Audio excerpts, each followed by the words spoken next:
Hi, my name is Rena. I'm the author of Kingdom of Souls, and welcome to my first newsletter video. I've got Alexis Henderson here with me, the author of The Year of the Witching. Thanks for joining, Alexis. Thanks so much for having me. Okay, well, we'll just jump right in. I'll kind of start. My book is Kingdom of Souls. It's a YA fantasy. I'll tell you a little bit about the book, and then I'll tell you about my middle grade, Maya and the Rising Dark. So, Kingdom of Souls is a story about a girl named Ara who has to trade years of her life for magic to stop a terrible demon king from destroying her kingdom. So this story is for the dark fantasy lovers. So if you like really dark fantasy, it's definitely the book for you. It came out last year from HarperCollins here in the US and also Harper Voyager in the UK. So definitely check that out if you're into dark fantasy. I'll have Alexis talk a little bit about her book. I'm really excited about. Can you tell us a little bit about the Year of the Witching? Yes, The Year of the Witching is an adult fantasy slash horror novel. It's my debut, and it comes out on July 21st. And it follows our protagonist, Emmanuel Moore, and she discovers dark and terrifying powers within herself as she's trying to stop a witch coven from cursing her home. So I was very, very lucky, Alexis, to read this story very early on. Was it back in 2017? So Alexis and I did Pitch Wars together, and we were critique partners. So I got a chance to read an early draft. So I guess the other book I'll talk about too is I've got Maya and the Rising Dark, which is a middle grade contemporary fantasy that is out on May 5th. It is a story about a girl named Maya who's growing up on the south side of Chicago, and she finds out that her father is the guardian between our world and the dark. So when he goes missing, she's got to unlock her own power and stop spooky creatures who are set on destroying the world. So that's what Maya is about. It's not related to Kingdom of Souls. I get that question all the time. Kingdom of Souls is a second world fantasy, so the world is completely made up, whereas Maya is set in Chicago. What have we recently read? Well, actually, I'm reading right now A Phoenix First Must Burn. It's an anthology, and the editor is Patrice Caldwell. I'm very excited about it. There's just like something for everyone in this because there's like so many. I'm not sure exactly how many, but you can see all the authors here. There's Yeah. each of them has like a short story in here. And yeah, it's fantasy So I'm sci-fi. I'm really excited about this because Patrice is awesome, and I know that a lot of the authors who contributed to this, I've read their stuff, and they're really great writers. So I'm really excited to read that one too. So good. And I mean the cover, like how The could you cover not? is beautiful, yeah. It's beautiful. So I'm currently reading Cassandra Clare's Chain of Gold. I was actually a moderator for one of her recent events in Houston, which was really exciting. So I got through. This is a really big book. I mean, it's really good. It's really big, but I got through probably most of this. I probably got maybe 100 pages left. So I'm just gonna say, if you are a Cassie Clare fan and you love the Shadowhunters universe and kind of everything that goes into that family drama, like this book is perfect for that. Yeah, I think the best advice that I've ever gotten is to like finish what you start. So it's hard to learn how to like write books if you're not actually finishing books because you can very quickly become good at writing first chapters or good at writing Yeah. partial books. But I think that there's something to be said for trying to finish the projects that you start. Everyone has projects that we set aside or that don't work out, but I think Hmm. building a habit of seeing a project through is where I actually saw myself grow the most. So. One of the best writing advices I've had is to read widely. When I first started writing years and years ago, I've been writing forever. But I used to read a lot of like adult thrillers, and I love adult thrillers. Everyone who knows me will know by now that Dean Koontz was like all I read. I read like all the Dean Koontz books. I was like 12 years old reading books I probably shouldn't have been. like most people, right, Alexis? I mean, I think we've all done that. But I felt that my earlier stories. Pretty much, they were stagnant, and I feel like they kind of mimic this one style that I'd seen, from reading kind of the same genre and reading the same author. And what really helped me is when I started to read widely and I love Archie so much. Like she's just absolutely like she's the villain. She's done some terrible things. Do I idolize her and want to be her? Yes, absolutely. Like she's just such a complex character, and the way that you orchestrated that so that she had these like twists throughout the story, and she was kind of like in a way almost like this puppet master who yeah, I want to know more about the process of like getting into her head. yeah. Because I don't know, I feel like she's the kind of character who's almost like intimidatingly smart. I would be intimidated to write a character that was that smart and cunning. And I kind of want to know more about how you orchestrated like the twist that you did, how that came to be. Yeah. I It's interesting that you said about kind of being intimidatingly smart because I saw something recently on Twitter where an author said something along the lines of, I want to write these really clever characters, but then I realized I'm not all that clever. I've seen like readers have a lot of different opinions on her. I love her as well, but I mean, I love all my characters equally, the bad and the good. I think a lot of people kind of when they're thinking about villains, what really works kind of for a good villain is to really think about what their backstory is and think about what's motivating them.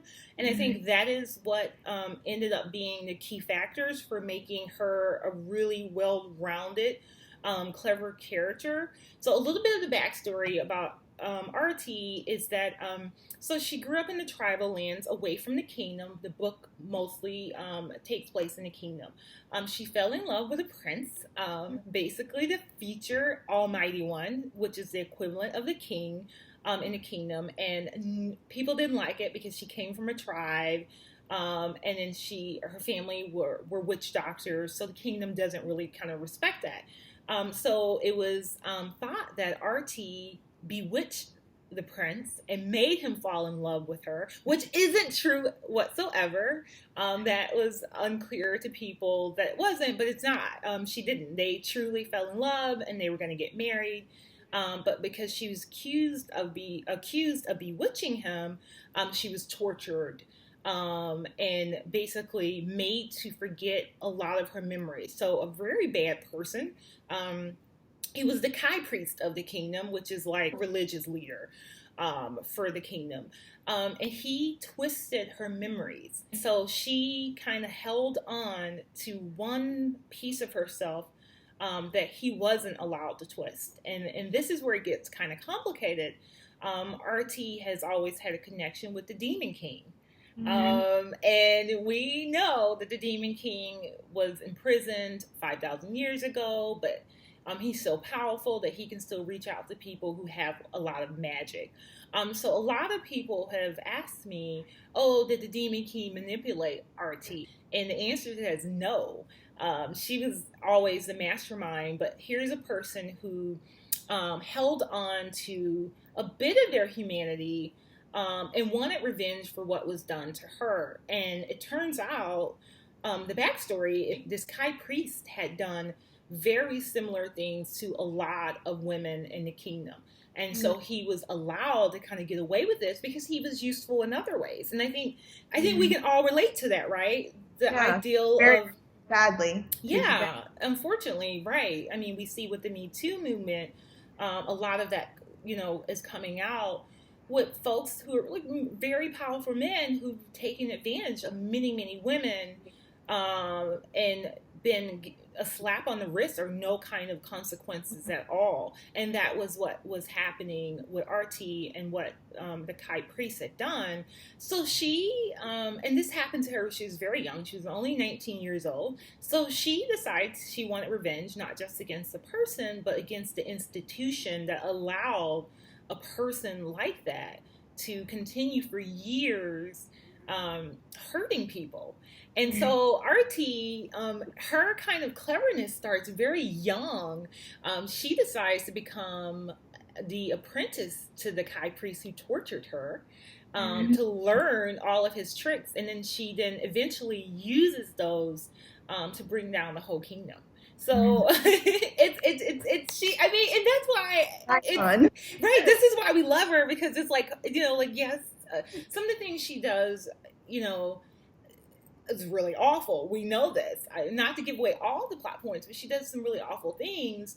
And I think it goes back to this ideal of where do you draw the line Mm. between kind of wanting to bring down a bad system and you possibly becoming as bad as the system that you're trying to bring down, or as bad as the people you're trying to bring down. And I think that RT crosses that line at some point within the story.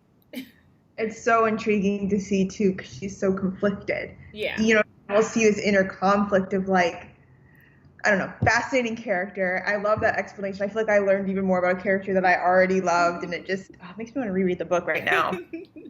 Yeah, she's super conflicted, and that is something that I really, as people read this book, and I know there's a lot of like mixed emotions about it, but like I personally love great characters.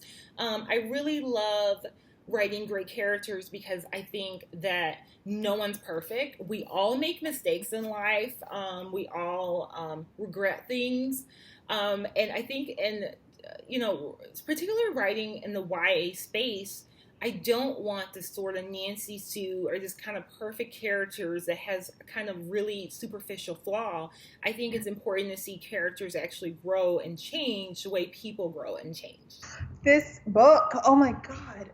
And I have the little beautiful. You got the really fun Illumicrate edition one. That's really cool with the snake on the edges. Absolutely love it. It's just the Yeah. most beautiful. I've got the US edition over here, so I'm just holding Okay. up. Let's hold up both editions. Look at that. I love it. They are so beautiful, and you know it does look like the same model. Like I know it's not.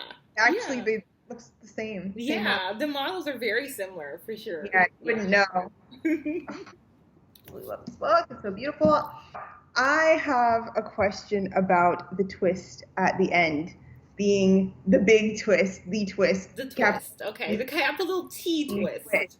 Yes, the one that almost made me throw my laptop across the room the first time that I read it, which is when Effia ends up entangled with Rudrick and she like casts her manipulation. Yeah. I was shocked. I don't know that I've ever been so shocked by a twist of the book. It was just, it threw me. I was appalled. I was horrified, but I was just like, this is absolutely like, it shows, I guess, her base nature being so dark and so twisted, and I didn't expect it to go there, and when it did, it just completely blew my mind. And I wanted to know more about your thoughts about that, because I know there's been some like discussion and people have talking about this moment in the book, and I wanted to hear more about like your thoughts on it, like as you were writing it, and now that some time has passed, about B. So yeah, it was definitely for me a very dark moment in the story. I think coming up to that moment, you saw a lot of trauma that was happening to some of the main characters. Are being kind of the main one, and she's got this emotional trauma, she's got this family trauma. And then this horrible thing happens to Rudrick. Effia does cast this sort of magic, and she looks like Aura when she does it. So when Rudrick is there, and he's being sexually assaulted in a sense, right? It doesn't go all the way to sex, but it does get very close to that. And so I do want people to know that is what is happening in the scene. What Aura sees in the scene is different from what Rudrick sees in the scene.